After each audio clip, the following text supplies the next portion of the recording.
Standard 8 के तालिब इल्मों, मैं आपसे मुखातिब हूं और स्टैंडर्ड 8 और मैंने 3 चैप्टर अब तक आप को पढ़ाया है, जिसमें हमारा वतन दिल से प्यारा वतन, फिर है इसमें कपड़ों की दावत और लोकगीत। ये 3 चैप्टर जो है आप लोगों ने पढ़ा है। तो इसमें जो कुछ मुश्किल सवालात हैं, जो तफसीली सवालात हैं, उनका तो जवाब आप खुद लिखेंगे घर में। इस वक्त ये मुनासिब नहीं और मौका भी नहीं है कि इस मुख्तसर से औकात में इन पर ये गुफ्तगू हो, क्योंकि मैंने पिछले सबक में भी गुफ्तगू में किया है इस मौजू पर। और जो इसके मानी हैं वो मानी आपके निसाब में है लिखे हुए, फिर भी इसका इयादा करते हुए इसको आप लिखिए। पहले चैप्टर में है आंखों का तारा होना, जिसका मतलब मैंने बताया था बहुत प्यारा होना, जो आपकी किताब में है लिखा हुआ। तैयारियां यानी मुराद, आरास्तगी, आरास्ता होना, सजना, संवरना, सजावट, ये तमाम की तमाम चीजें 2 मुख्तसर से मानी इसमें दिए हुए हैं। फिर यहाँ पर जो जवाब लिखना है इस सवाल का, तो वो आप खुद लिखिए अपने घर में और बाद में उसको दिखाया जाएगा। खाली मिसरे हैं, आपको याद नहीं है नज्म, तो आप मिसरा नज्म देख करके याद कीजिएगा, मिसरे मुकम्मल कीजिए। मोहब्बत की आंखों का डैश, तो उसमें है मोहब्बत की आंखों का तारा वतन, हमारा वतन दिल से डैश, हमारा वतन दिल से प्यारा वतन। तो इसी तरह से आप जो खाली जगह है, इन खाली जगहों को भरिए। फिर उसके बाद जो 5वां सवाल यहाँ आता है, वो लिखता है अच्छा का उल्टा जो होता है वो बुरा और दोस्त का दुश्मन। फिर लिखता है ऊपर लिखे हुए अल्फाज एक दूसरे के जिद हैं। जिद माने उल्टा, उल्टा लफ्ज। तो जिद का जमा हो गया अजदाद, याद रखिएगा खूब। जिद का जमा अजदाद, अजदाद को ही और जिद को ही मुतजाद भी बोलते हैं। तो जिद, अजदाद और मुतजाद, और फिर इसके मानी उल्टा के ही होते हैं, अपोजिट जो अंग्रेजी में बोलते हैं आप। तो ये अल्फाज सब मुतरादिफ कहलाते हैं। मुतरादिफ अल्फाज जो हम मानी अल्फाज होते हैं, एक दूसरे के मानी में इस्तेमाल में लाए जाते हैं। तो अच्छा का जिद क्या हो गया? जिद माने उल्टा। उल्टा को जो मुतजाद कहे हैं, मुतजाद को जो जिद कहे, ये मुतरादिफ हुआ। जिद का मतलब मुतरादिफ नहीं हुआ। जो एक मानी में इस्तेमाल में होता है उसे मुतरादिफ मैंने कहा था। तो ये जिद हम इस्तेमाल कर रहे हैं। नीचे लिखे हुए अल्फाज के मुतजाद कहता लिखने के लिए, जो मैंने बताया था कि अच्छा का बुरा, दोस्त का दुश्मन। तो अब यहां पर जो लिखता है ये मोहब्बत है। मोहब्बत हो सके तो इसको लिखिए आप लोग। मोहब्बत का जिद ये लफ्ज है, और इसका जिद जो होगा वो नफरत होगा। क्या होगा? नफरत। फिर जो है मोहब्बत के बाद उसका जिद नफरत हो गया। फिर जिंदगी, क्या है ये? जिंदगी। जिंदगी का क्या हो जाएगा? मौत। फिर यहां ठंडा है, आप लोग जानते होंगे। ठंडा है, इसका गर्म। क्या हो गया? और फिर यहां बहादुर है। बहादुर, बहादुर का या तो डरपोक लिख सकते हैं या बुजदिल लिख सकते हैं। तो हम अदब के लिहाज से बहादुर का बुजदिल ही लिखें तो बेहतर है, और बहादुर का डरपोक भी लिख सकते हैं, डरपोक। तो उसके बाद जो है कमजोर। कमजोर, कमजोर का ताकतवर। क्या लिखेंगे? ताकतवर। ताकतवर।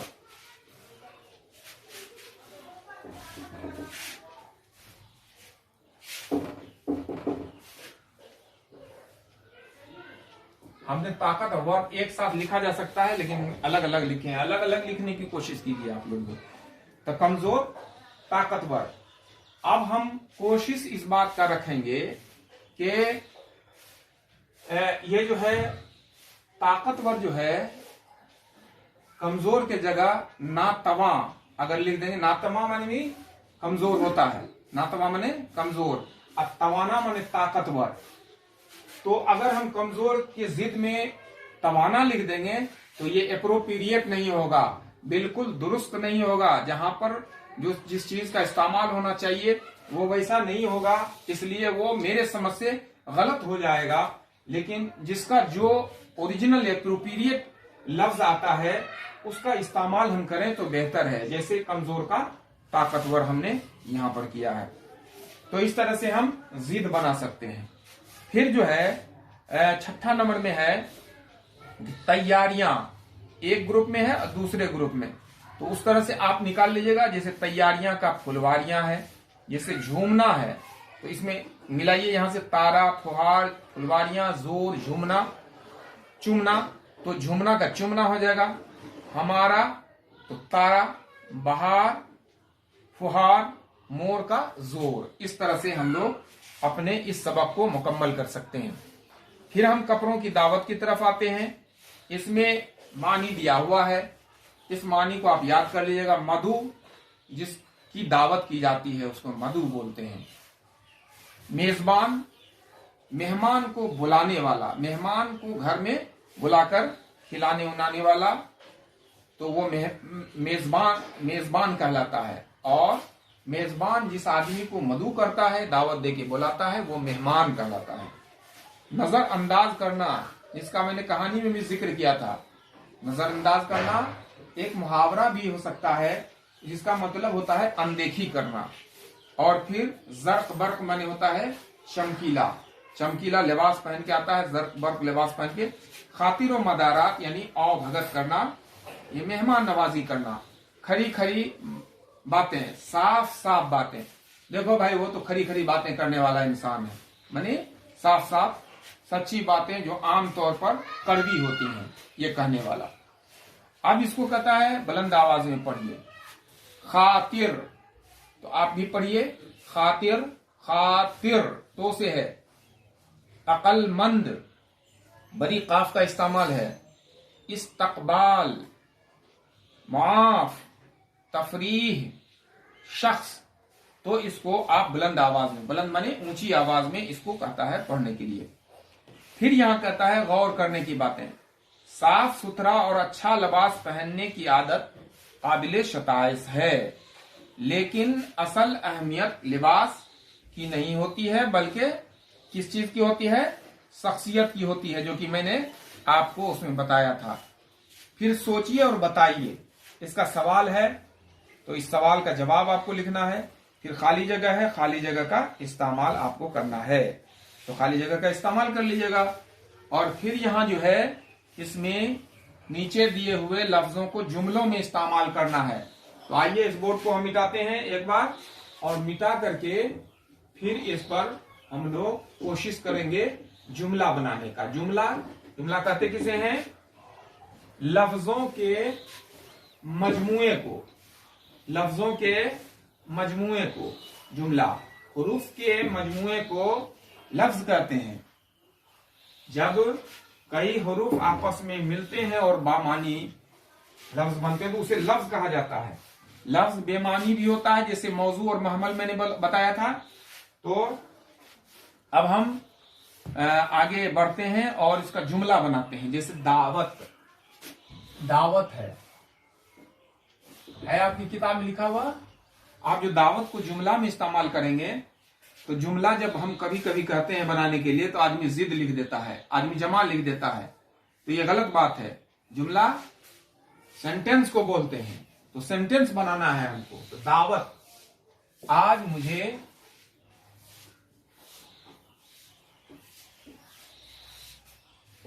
अपने दोस्त के यहां दावत में जाना है।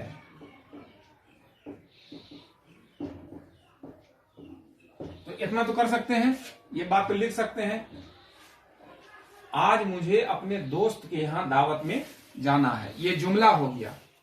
उसी तरह से मेजबान, तो मेजबान भी है, तो आप अपने हिसाब से इसका जुमला बनाइएगा, बनाइए, कोशिश कीजिए आप किस तरह से मेजबान को जुमला में इस्तेमाल कर सकते हैं।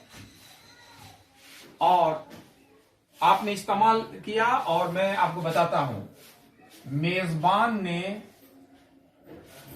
मेजबान आपको समझ में आया, जिसने मेहमानों को बुलाया था, तो मेजबान ने मेहमानों की खूब खातिरदारी की।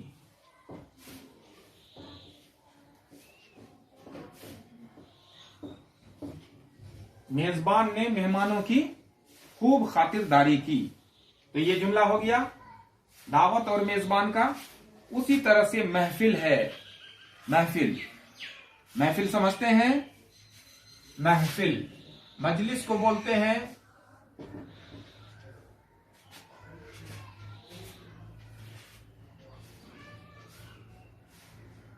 महफिल सज गई है, महफिल सज गई है। और भी दूसरा जुमला बना सकते हैं, आपके आने से महफिल में चार चांद लग गया, चार चांद का भी हो जाएगा। इस तरह से महफिल, मुशायरे की महफिल का आगाज हो गया है, तो इस तरह से भी आप बना सकते हैं। उस तरह से उम्दा,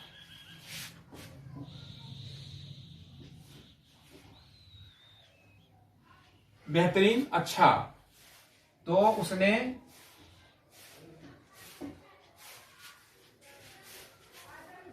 उम्दा खाना बनाया, उम्दा खाना बनाया या तैयार किया, उसने उम्दा खाना तैयार किया। इस्तकबाल,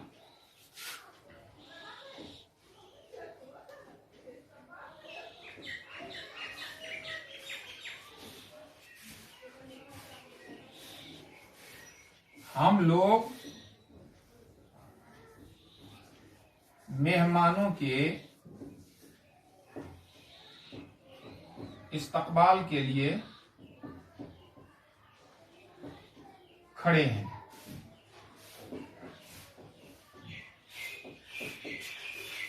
तो इस तरह से आप जुमला बना सकते हैं। तो ये जुमला हो गया। अब यहां पर और लफ्ज आता है, मुरक्कब लफ्ज और मुफर्रद लफ्ज। इस सबक में आपने खुश मिजाज पढ़ा होगा। खुश मिजाज, दो लफ्ज मिला हुआ, इसको मिटाते हैं हम। आपने पढ़ा होगा खुश मिजाज। खुश एक लफ्ज है, खुश माने अच्छा, अब मिजाज जहन को बोलते हैं, है ना। तो खुश मिजाज, अच्छा जहन वाला, अच्छा सोच रखने वाला। खुश मिजाज माने आदमी जो खुश होता है, खुश रहता है, उसे खुश मिजाज, जो दूसरों के भी खुश रखता है और खुद भी खुश होता है, तो वो क्या कहलाता है? खुश मिजाज कहलाता है। तो खुश एक लफ्ज है और मिजाज एक लफ्ज है। तो जब दो लफ्ज मिलकर के एक लफ्ज बनता है तो वो मुरक्कब लफ्ज कहलाता है। क्या कहलाता है? दो लफ्ज मिलकर के, याद रखिएगा, दो लफ्ज जब मिलकर के एक लफ्ज बनता है तो वो मुरक्कब लफ्ज बनता है, मुरक्कब। और एक लफ्ज को मुफर्रद बोलते हैं। हम लिख देते हैं यहां पर, मुरक्कब दो लफ्जों के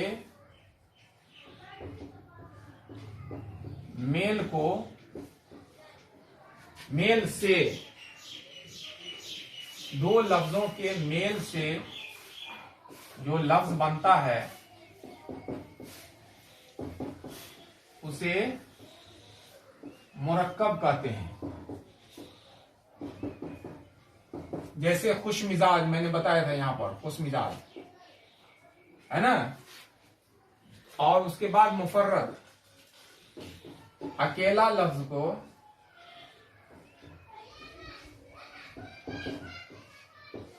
मुफर्रद कहते हैं। कोई भी अकेला लफ्ज होगा वो मुफर्रद होगा। जैसे तूफान, नदी वगैरह जो है ये मुफर्रद अल्फाज होगा। तो अब जो है इसमें मुरक्कब चुनना है और मुफर्रद चुनना है, ठीक है। तो हम इसको भी मिटाते हैं अब, इन अल्फाज को।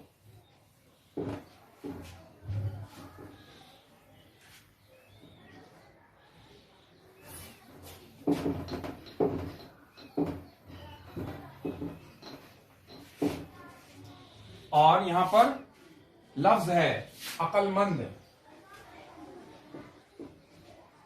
उसके बाद है बदमिजाज,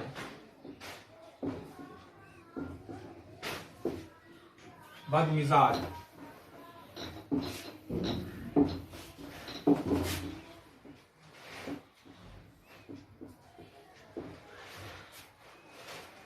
उसके बाद है शख्स, उसके बाद हम जमात,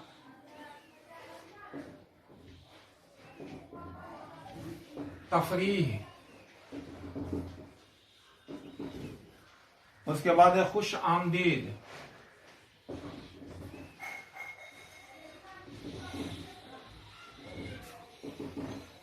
उसके बाद है शेरवानी, यहां पर लिखते हैं इसको शेरवानी, उसके बाद है हमवतन,